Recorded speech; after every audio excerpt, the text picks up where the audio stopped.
Donc, on est sur le chapitre.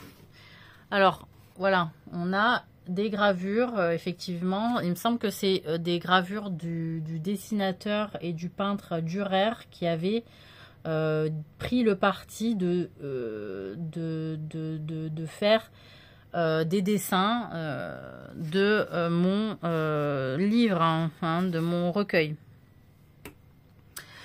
Donc, et il s'est permis aussi, il a pris la liberté de d'écrire de petits paragraphes qui commentent l'image et qui commentent aussi chaque texte que j'ai écrit. Donc, il a vraiment pris le temps de lire chaque texte à l'époque. Et donc là, il dit « Je mène la danse des fous car je suis bien entouré de livres, point lus, auxquels je n'entends rien. » Voilà, donc il commente le fait de mon prologue. Alors là, on tombe sur le texte des livres inutiles. Si je suis en proue de la nef, ce n'est pas sans juste raison. Et salut à qui bien m'entend, je m'appuie sur ma librairie. En ma maison, j'ai force tomes. Qu'importe s'il n'y entend mi, je les tiens en très haute estime, les époussettes, les émouches, entendant parler savamment. Je dis, j'ai tout cela chez moi. Il me suffit pour être aux anges d'avoir autour de moi mes livres. On dit que Ptolémée avait tous les livres du monde entier et les tenait pour son trésor. Il les rangeait sur les rayons et n'en était pas plus savant. J'ai autant de livres que lui, du diable si jamais je lis. Qu'irais-je m'altérer l'esprit, m'empêtrer d'amas de savoir? L'étude encombre de chimères. Ne puis-je pas en grand seigneur payer qu'on s'instruise à ma place? Et quoique j'ai l'esprit obtus, lorsque je suis parmi des doctes, je sais dire en latin ita, mais dans le registre allemand, suis plus à l'aise qu'en latin. Je sais que vin se dit vinum, cocu, cuglus, cuclus, stultus, crétin. Me fait appeler doctessire, je n'ai qu'à cacher mes oreilles, nul n'y verra l'âne au meunier. Donc la fin, elle est un peu difficile parce qu'il y a un jeu de langue que même moi aujourd'hui je maîtrise pas très bien. Je suis plus si savante que ça. Mais là, je parle vraiment des personnes qui ont des livres chez elles et en réalité, c'est pour dire je suis cultivée, donc mon avis compte énormément, parce que je suis cultivée. Mais en réalité, les livres n'ont pas été lus. Donc la richesse n'a pas touché le cerveau, ni la conscience, ni l'imagination. Et j'avais discuté aussi avec des personnes qui payaient des personnes pour lire les livres et qui discutaient pour qu'elles lui fassent le résumé du livre de manière à connaître la vie sans avoir à le lire. Donc effectivement, je trouvais ça un peu idiot parce que le livre, on doit le sentir, on doit le vivre pour soi-même et le faire lire à quelqu'un d'autre et puis nous le faire expliquer, cela n'a jamais la même saveur ni l'effet escompté en réalité quand on fait l'effort de lecture. Voilà, mais bon, tout se payait, tout se paye, voilà. Donc là, je voulais arriver sur le deuxième texte qui s'appelle « Des bons ministres ». Donc là, on a une gravure de Dürer, voilà, qui dit « Qui fait abus de ses pouvoirs et suit la pente qui le sert, pousse la truie dans son chaudron ». Voilà. Bon, alors après, il est très mystérieux, Dürer.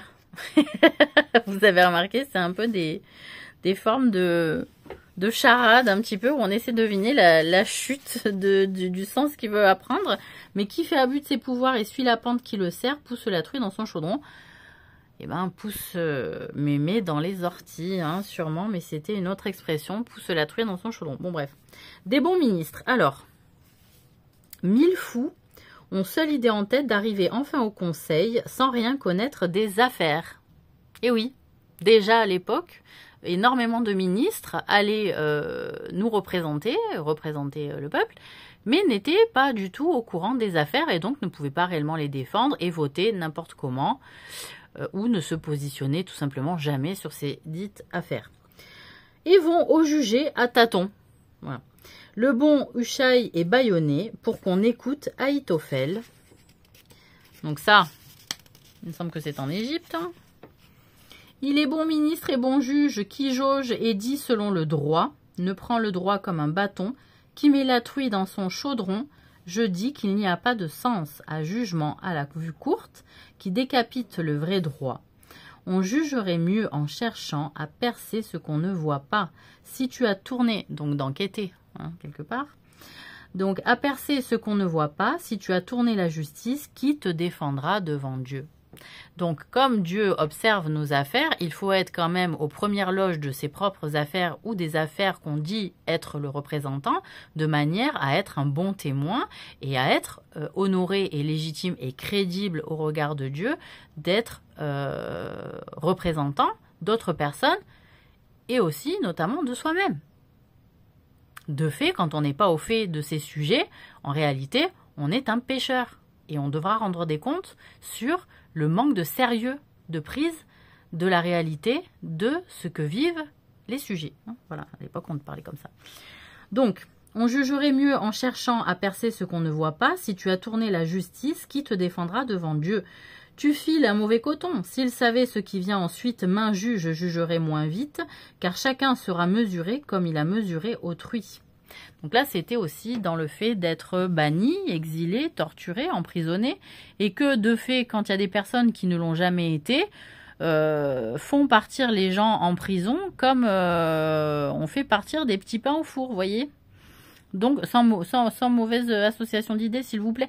Donc, voilà, c'est un côté où... pour rappel que les personnes vivent et décident pour d'autres alors qu'ils n'ont vécu que très peu en réalité d'expérience. Ils se sont toujours préservés et se sont toujours positionnés de manière à être dominants dans l'échelon, dans les échelles sociales, mais qu'en réalité ils n'ont pas réellement de légitimité puisqu'ils ne savent pas ressentir la douleur de l'autre et ne s'en inquiètent pas. Donc, car chacun sera mesuré comme il a mesuré autrui. C'est-à-dire, à un moment donné, tu as manqué de mesure pour d'autres personnes. Peut-être qu'on manquera de mesure aussi avec toi. Voilà, donnant. Donc, te jugerai qui fut mon juge, puis Dieu nous jugera tous deux. En sa tombe, chacun s'attende à un verdict égal au sien. Jadis, s'il a été inique, son sort est fixé de tout temps. Pour un jugement trop sévère, c'est la pierre après la gravelle.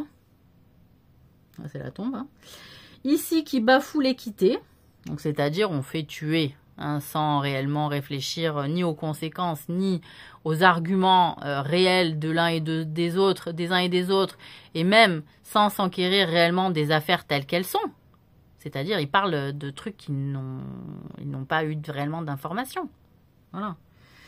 Devant Dieu n'est plus, là-haut n'aura que dureté, devant Dieu n'est plus de recours, ne sert sagesse ni puissance. Donc, c'est-à-dire...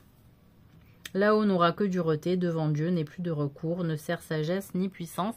C'est-à-dire, une fois que c'est trop tard, que tu te retrouves devant Dieu, ta sagesse d'un coup revenue face à Dieu et ta puissance acquise sur terre ne te servira à rien. Voilà. Bon. Donc on va arrêter là pour la deuxième vidéo. Voilà. Et puis on fera la suite... je ne vais pas assommer tout le monde tous les jours de lecture de la Nef des Fous parce que ça va faire beaucoup de vidéos sur ma chaîne. Mais pour autant, on va se faire plaisir un petit peu de temps en temps que je mettrai en suspens. Voilà. Bonne fin de soirée, merci.